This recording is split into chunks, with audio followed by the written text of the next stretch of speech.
We are live on YouTube a little later than usual. It's a Friday. I'm Rich Lieberman, and by damn it, do I look at myself and, by the way, how do you like these things, huh? My God, if I was an airplane, I could fly in any event. Few things. It's Friday. There are a few headlines. Um, I rip KCBS because they're frankly easy to rip and to make fun of and to think out loud. Who makes decisions over there? They brought in a whole bunch of people and a new boss and all this, that, and the other. There's a lot of changes supposedly coming at the beginning of the year, which is next month, right? January. But common sense seems to be a foreign concept. It's like a Rubik's Cube, I guess, symbolically at KCBS. Friday afternoon, right? And all they did yesterday was talk about something that never happened, that there was a threat of a tsunami, and they're rank amateurs and whoever runs the show over there all day long. And a lot of you readers are smart, but all day long they were talking about the tsunami and the earthquake and everything's going to California's being swallowed up by the waves and all this, that, and the other, and nothing happened. There was some minor damage up north, um, in a very sparsely populated area, and they were broadcasting, was KCBS, as if the sky had fallen. The sky had fallen. They sent reporters, honest to God, to Alameda, when the shoreline inside the bay was normal. They send a reporter to Alameda and to talk to people to see if they were agonizing over what took place that never took place, by the way, a tsunami. Yet they sent Matt Bigler to Alameda. And that made the national news. Oh my God. And then here's another one. How about they sent a reporter to the marina on Chestnut Street to ask people whether or not they were fearful, as if what was like King Kong roaming the streets? Who who thinks about this? Common sense. You send a reporter to the marina and talk about fear of a tsunami that never even took place. My goodness. Okay. Here's another one. Here's a real funny one that happened today on Friday during the afternoon drive at 4:07 on the PM news block with Brett Burkhart and Patty Rising. What do you think the lead story was? The lead story. How about the first draft pick of the WNBA expansion San Francisco Valkyries? And wait a minute, they send a reporter. Shannon Golden, I think, was sent to the DeBose Triangle, who talks like this as if she's about 15 years old. Okay, I'm making fun of the woman's voice, but it gets better. Maybe I shouldn't do that. But you mean to tell me this is your lead story? This is your lead story. And it went on and on and on. They're interviewing some woman about, oh, did you hear the first pick? I guess they had some viewer watch party in San Francisco at some brewery. This is their 4:07 coming off the news from CBS. This is KCBS's idea of the first story. The first pick of the WNBA draft going to the Valkyries. This is, folks, the epitome of asininity. The epitome of asininity. And I shudder to think, who is calling news judgment here with all the news that's taking place? That's embarrassing. That's frankly a miscarriage of whatever journalism. That's kind of a ridiculous word to use in association with KCBS. Now, look, I'm a sports fan. I have nothing against women's basketball. Actually, watch it. That's not your lead story. That would be a lead story if it was the men's NBA first round pick. It is simply ridiculous. Again, common sense.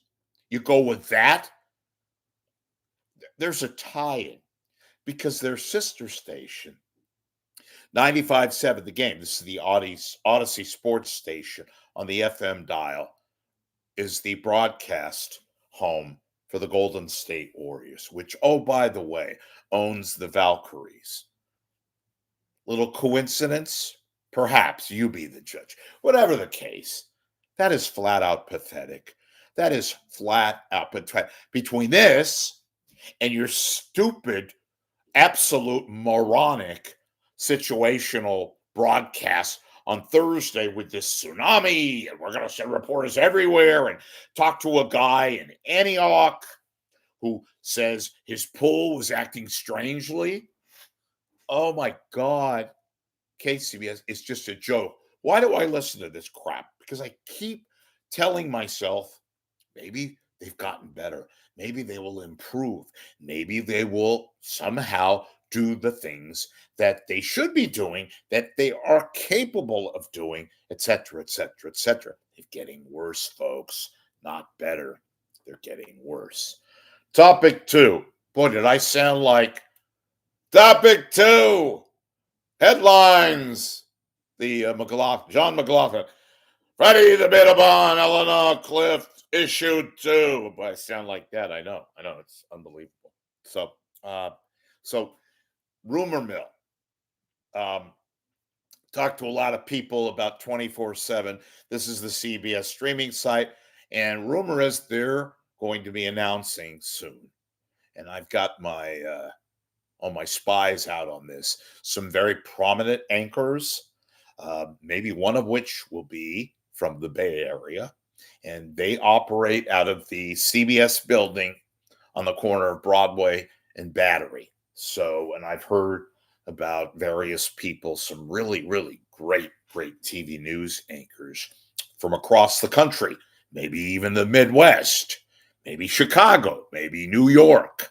But in any event, that is going to be a newsworthy event. And I'll give you, of course, the lowdown once I get all my information centered and where I can give you something to chew on. Okay. And aside, and this is a news event that's been getting a whole bunch of attention. I'm sure you're going to know what I'm about to say. And it's tragic. It's very fascinating. So I'm talking about this guy that they're looking for that killed the United Healthcare CEO and all that. And I've been, talk about riveting detective, all this with the video and this guy who shot this guy, and he's all over the place. Now the word is he's probably out of New York City. By the way, and maybe I'm just reacting, but a few things. Wouldn't they have, and maybe they did, wouldn't these New York City detectives and the state police and all of them, wouldn't they've had cops at bus stations, at the airports? They had a description of this guy. They did get a copy, right, via the surveillance video of this guy's face. Wouldn't they have been thinking that perhaps this guy would have been on his way out of town with all the the news taking place about what he did, his whereabouts? You saw him on the bicycle. You see him in the Starbucks before he actually went and killed this executive. Now I'm being very, very careful here because I mean they've gone into all the various so far. And I'm sure they have private things that they haven't shared with the public because they want to keep this guy at bay so they don't blow the chance of eventually capturing this guy, which they probably will anyway. But I heard his wife, and they were estranged, by the way. They were living in separate houses, and he had had issues. The wife, they interviewed the wife. She wasn't interviewed in person, but she made some statement, and I watched it somewhere, but they rebroadcast it. I think it could have been CNN, it could have been NBC, I forget, but I distinctly heard it. She didn't exactly sound, very, very, shall we say, upset, disoriented with regards to the fact that her still current husband was ambushed, murdered. So, I mean, I don't know. I'm being amateurish. Okay, so be it. Could the wife be involved? I mean, do we put that past? And I know a lot of you people, say, "Oh, come on, Rich, no way." Could be one of anything. Could be something. Who knows? But the only reason I bring that up is because this guy, the guy that got ambushed and murdered right there, um, somebody had to know, and I know they publish on the website of this healthcare giant, he was going to be speaking at the convention and all that, but this guy was coming out what 6:30 in the morning, and who knew that he was staying at another hotel and not the hotel in which he was going to be speaking that morning on Wednesday around 8 o'clock. This happened around 6:30 in the morning, and somebody knew where this guy was staying, not at the Hilton, but at an adjacent hotel. I'm just saying there's a lot of this guy's footsteps and whereabouts that, frankly, to me, only a few people, if not one people, would know. And I'm just thinking maybe the wife knew, maybe it's total. I'm just out loud, and I realize we have a tragedy here. I realize this guy was gunned down, and guy's got kids and all this, that, and the other. But I'm just thinking, in any event, very, very fascinating case. And this guy, whoever he was, they say he wasn't a professional. But I'll tell you what, he had to know what he was doing, and got on the bike, went to Central Park, changed his clothing, got rid of the backpack, which they found, but they don't know yet if it's the same backpack that this guy had, the assassin who killed this Brian Thompson.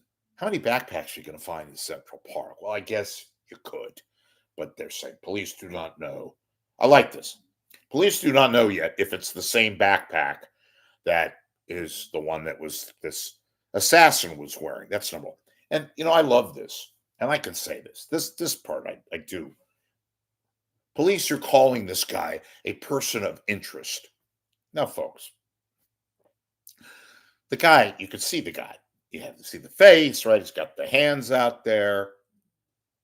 He's got the very, very prominent nose, and all that. Now they released further surveillance. You have an actual picture. That's why they say the guy wasn't a pro, because he wasn't wearing glasses or sunglasses and all that. But anyway, that's another story. But he's okay, a suspect, a person of interest. What is he, an Uber delivery guy who happened to be wearing a backpack? And I mean, come on. And I know they have to be careful and all that, but give me a break. Okay. We all see this guy, what he looks like. Okay. Except for where somebody's on a bicycle and he's going through the Upper West Side or near the bus station where he would eventually go. That, to me, I'll get away from that. There's no cops at the bus stations. There's no cops at LaGuardia or JFK. I mean, where are the cops? Wouldn't they assume that this guy might have done his dirty deed and now wants to get the hell out of town? So conceivably they could have kept somebody there, a few cops, to see if this guy was going to be flying to another city or taking a bus, traveling out of town. They didn't have cops. That, to me, is very, very odd and all that. I mean, they have a description of the guy. You saw the face, and I just find that odd. In any event, okay, enough of my, Peter Falk, Columbo observations. We've all seen this thing. We're all, it's lurid, it's disturbing, and all that. the video, although we never saw the body. You saw the guy slumped down, but you never saw blood or anything like that. So, all right, I've made my comment about the assassination of this Mr. Thompson and all that, but I just throw out the thing with the wife because it was, to me, odd, very, very odd. Your husband's just been massacred, and I know they were estranged and all that, which adds to my theory initial about perhaps. I know the cops have probably questioned uh, the widow, the wife of this Thompson guy, but I just throw that out. So, in any event, it's a Friday. I know the holiday season is with us, and I ask you folks to, if you like the show, if you watch me, if you like various things, you're not always thrilled, but at least I give you live content, and I'm here quite a bit. Please make a contribution. If you click on my my YouTube, my YouTube, you click on my PayPal, and any donation is very much welcome. I will personally thank you and let you know that your donation is funding my opinions, my scoops every now and then, my guests coming up. I have a major, major guest next week. If all goes well, as Jim Eason always used to say, if all goes well, that I'll be announcing soon once we get it all confirmed. But we'll have a good guest and we can talk, and we'll go down that road when we get to it. And hopefully I get a confirmation and all that. So, look, have a great, great Friday evening. If you're watching live, great. If you're watching at another time, hope you're enjoying your weekend. And do become a subscriber. And also, please make a contribution. That keeps me going so I can continue to give you